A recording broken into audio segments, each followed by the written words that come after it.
But there has been podcast wars going on, my friend. People have probably been paying attention.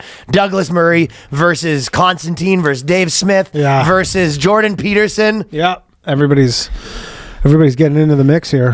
How accurate have we called the fact that Israel-Palestine breaks up every coalition? Yeah. It literally was...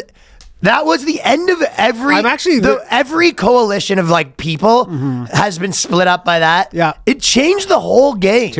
I know. I'm curious what people like, because so many people have just like made it their whole thing. And then I'm like, because it is going to end at some point. I was saying that. I think people, including myself, are just like a little sick of talking. I feel that in my normal life doing on stage. Like, is this just COVID where they go, yeah, we just move on to a new thing? Like, are there going to be war like, has to be over. Are there going to be like long Gaza people who are just like, I have long Gaza, and I just go, I still talk about it. You go, like, 8 years later, you go, it's not safe for them out there.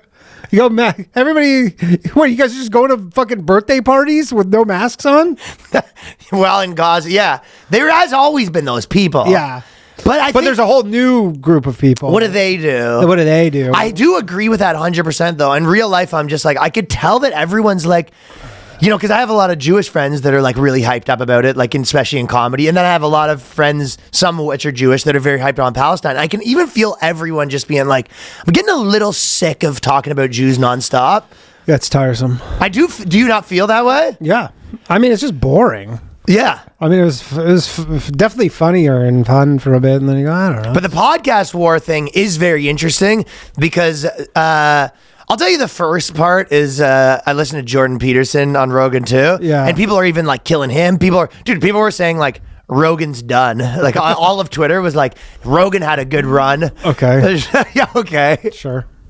Yeah, you said that he had Rich Voss on the next day. And that was the best. Literally, like all the fucking hard, like anti-Jew people were like, "Oh, looks like Rogan got the call." Yeah, because he had Rich Voss on with this big Star of David, and you're like, Rich Voss. That's who the big guns sent in. That's who Netanyahu called up Rogan. The king. He goes, I got your next guest for you. I won't take no for an answer. Who is it? BB? Yeah. Rich Voss. Yeah, and we're not Love taking Rich no. Voss, but I was hanging out with him this weekend. He was a fucking goat. But just the idea that like people who don't know who Rich Voss is thinking like, oh, this guy's probably because the people that were saying that didn't really know what was going on. Yeah. They just see this Jewish guy and they're like, oh, it's like obviously. Dude, Jordan Peterson, it's much like I guess he's in the thick of it, and people were calling him an Israel shill and stuff like that. Mm-hmm. That guy is so funny. Like, dude, I listened to that interview. At one point, he's like, I'm gonna do an analogy here that's a little complex, so it's gonna be hard for me to get the words perfect because it's such a complex concept. But so in Pinocchio. He just goes back to Pinocchio. That's all every single thing is just a Bible story or a fucking children's novel. Yep. Like he's just playing the hits, man. Yeah, I guess but he relates. It's interesting. It's like, I guess everyone has their like framework for something, but like he sees everything as always can relate back to like Snow White, sure, Pinocchio, Beauty and the Beast, and then Adam and Eve. Like if you were with your buddy though, and it's like every single thing, you'd just be like, this guy's a fucking idiot. He goes, that reminds me of the time Job actually. Like it's, all right. That's like Corinthians 4:5. Like everything with him is back to there. And then at one point he said with Adam and Eve, Adam's a cuck.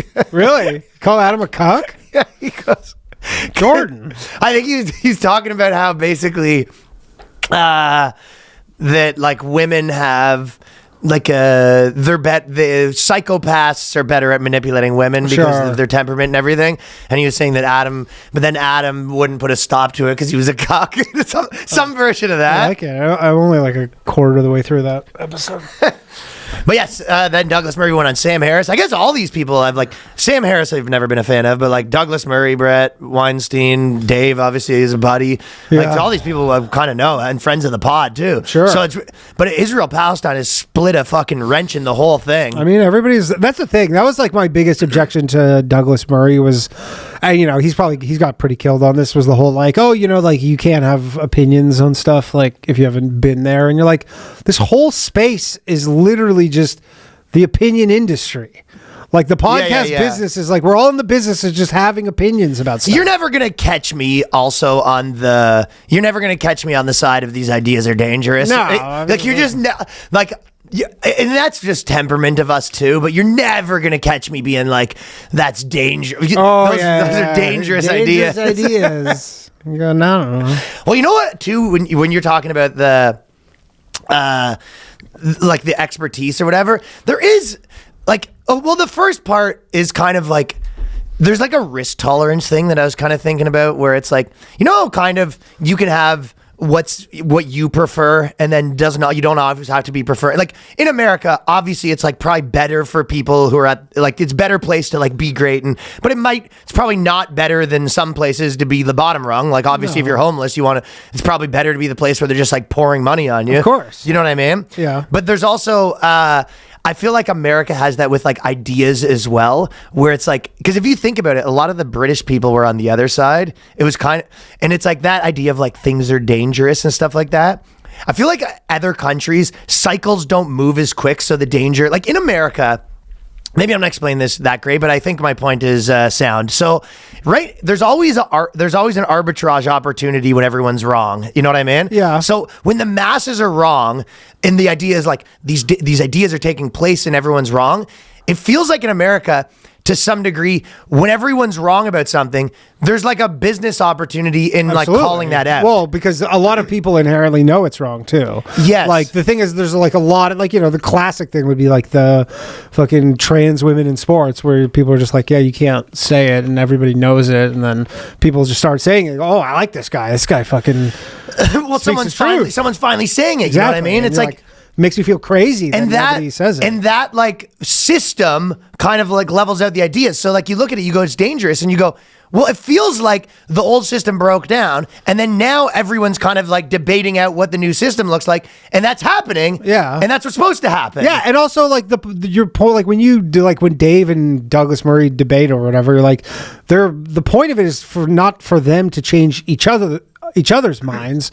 Like the point of this is like someone watches this with like, maybe doesn't really have an opinion, and you're trying to change their mind or make them make up their mind about what they think about this, I guess. And I guess the end goal is you go, yeah, I got like 80% of people agree with me, so this is like what the are the people changing is. And I think there's also a ton of people that just like listen to both, and it's like, okay, that gets out. Yeah. Like, dude, if it wasn't so polarizing, so many people would probably be like, all right, that's kind of a good point. Like even like the Douglas Murray thing, even though like when he was saying, I do get the idea of like, one of the things that's all I've never liked is when comedians say, I'm just joking, but they're not. Yes. Like if they go, because there is jokes where you don't believe what you say, and then there is jokes where you do believe it, right? So someone goes, oh, you're getting mad at me for a joke, and you're like, but don't you think that? Right. Like if my joke was that like I think they need to get rid of immigrants, right? And then they go, oh, you were just were you joking? So you don't think that? You go, no, I do think that. You go, well, it's an opinion in a joke. Yeah, exactly. So it is your opinion. Yeah, you go, so I have accountability for it. Yeah, absolutely. So I do get the idea of that where he was kind of saying the jelly thing, where he was like, a lot of people kind of are like, well, I'm an expert on this, but then when you push them, they're kind of like, well, I'm not, But I don't think that's Dave does that. No. Like I think Dave takes accountability he goes, like if you argued with Dave, like he doesn't say like, he doesn't say, well, I'm not, No, yeah. He says that he would say like, these are my opinions, tell me where I'm like. Yeah, exactly. So I just don't think that's a fair criticism of Dave, because he doesn't really do that. No, he doesn't do that. I mean, some people do that, but yeah, Dave doesn't really do that. I mean, every now and then he was Dave's like, I'm more just well-read a than dumb comedian or whatever. But scholars, like, yeah, but if he was arguing against someone, like when he gets in debates, he doesn't also go, and I'm just a pod. Yeah. He does say like, I'm arguing this side. Yeah, I'm arguing this side. He goes, I read about the shit all day. And I'll take accountability. Yeah, exactly. I'll take accountability for that. Yeah, I mean, at what point do you read about something all the time and you'd be like, yeah, I'm definitely some kind of expert. And everyone's opinions just come from somewhere, like kind of, right? Like, yeah. I mean, even like they're talking about Daryl Cooper so much, like, yeah, the guy's like, I mean, obviously he wasn't in World War II. All he can do is just read books about World War II. I guess what his argument on that is like, well, you can't go to World War, but you can go to Israel. It's like, yes, it's also true that it would probably potentially help to go to tourism and war. But then on the other hand, you go, sometimes you go to these places and you come back and you go, because I've always said whenever people are talking about like Toronto, right? Mm-hmm. They're like, or places that you've been to where you're like, they sort of get it right, but they don't get the levels right. Yeah. So whenever you go to a place, they go, New York City is the perfect example of that. It's like, dude, how many people are like, man, it must be fucking dangerous. Yes. And you're like, yeah, there's like a block that's dangerous. Yeah, they don't get the extent. Fine. You know what I mean? Like you go, when you're, whenever someone says like, oh, this is a big problem. One is they don't get like how much it actually affects your daily life. Yeah. And then the second one they don't get is like the amount that people care, where you're like, imagine in a city, you're like, oh, everyone hates this politician. And then they go, but you're like, yeah, but they also think differently about politics than you. Mm-hmm. So it's like, yeah, they think he's a clown. Yeah. So that he's like an eye roll, but it's not the way that like Americans are. So a lot of times you're like, you don't get the little intricacies of the thing, but sometimes also going into, you also can come to America and just come to New York, and then you go back and you go, oh, this is how America is. Like, there's so many different, like I don't, you probably have to be there for a while to really understand like the nuance too. You know? And the idea that really be submerged in Douglas Murray was like, oh, you need to have like, if you bring these people on, bring experts. And you're like, but they talk about 50 different things in an episode. Right? You're like, we'll bring some guy on. Yeah, he talks about Israel for 15 minutes and then talks about something else. And then you're like, you can't bring an expert on every topic on. Yeah, I don't even know what the I don't know. It's just like, yeah, these are just guys talking. I don't know. If you don't like it, go watch something else, I guess. I don't know. I guess they're like, oh, well, you have a big platform. You have like an obligation. He's like, no, I don't. Well, I guess everyone, whether you have an obligation or not, you make choices. Like, obviously, Rogan's not like, he's just like, first 10 people to message me gets to do the show. Like, he obviously curates who he thinks is interesting. I don't know how it's any different than CNN, where CNN was like, yeah, we tell the stories we want to tell, and then people would just rebuke them. Well, some of the people en masse because they were like, yeah, you guys are lying to us, and this is shit, and then we go, we don't watch it anymore. Yeah, and you get punished by the market.